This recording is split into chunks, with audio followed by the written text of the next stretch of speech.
वृक्ष लागवड हा केवळ एक दिवसाचा कार्यक्रम नसून ती पुढील पिढ्यांसाठी केलेली मोठी गुंतवणूक आहे। प्रत्येकाने लावलेल्या झाडाचे संगोपन करण्याची जबाबदारी स्वीकारली तर पर्यावरण संवर्धनाचे उद्दिष्ट साध्य होईल।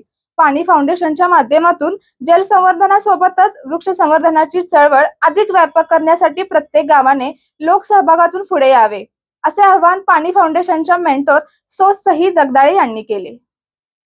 यड्राव तालुका शिरोळ येथे पाणी फाउंडेशनच्या फार्मर कप स्पर्धेअंतर्गत कृषी कन्या महिला शेतकरी गट, ग्रामपंचायत यड्राव तसेच ग्रामस्थ महिलांच्या संयुक्त सहभागातून वटपौर्णिमेनिमित्त वृक्ष लागवड कार्यक्रम पार पडला। या कार्यक्रमास शिरोळ पंचायत समितीच्या उपसभापती सौ मनीषा कदम, जिल्हा परिषद सदस्या सौ अर्चना चौगुले, पंचायत समिती सदस्य प्रतीक पाटील यांची प्रमुख उपस्थिती होती। कार्यक्रमाचे नियोजन कृषी कन्या महिला शेतकरी गटाच्या अध्यक्षा सरिता माने यांनी केले होते। यावेळी गट विकास अधिकारी विजय परीट म्हणाले, वटपौर्णिमेसारख्या पारंपरिक सणाला पर्यावरण संवर्धनाची जोड देणे ही अत्यंत स्वागतार्ह बाब आहे।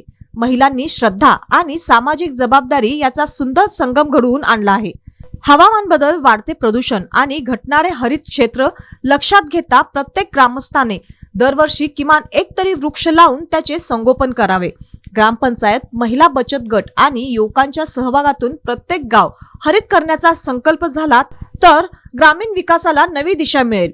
दरम्यान वड, पिंपळ, कवट, बांबू यासारख्या अधिक ऑक्सिजन देणाऱ्या वृक्षाची लागवड करत भविष्यात हरित आणि समृद्ध पर्यावरण घडविण्याचा संकल्प करण्यात आला। यावेळी ग्रामपंचायत अधिकारी उमेश रेळेकर, कृषी अधिकारी संपतराव मुळीक, सहाय्यक कृषी अधिकारी सीमा खारकंडे आणि पाणी फाउंडेशनचे मेंटोर गौरव राणे, अमोल चौगुले, राजाराम माने यांच्यासह ग्रामस्थ उपस्थित होते। ग्रामपंचायत, महिला शेतकरी गट आणि ग्रामस्थांच्या उत्स्फूर्त सहभागामुळे हा पर्यावरणपूरक उपक्रम यशस्वी ठरला। उपस्थितांनी भविष्यात अधिकाधिक वृक्ष लागवड करून यड्राव परिसर हरित करण्याचा निर्धार व्यक्त केला।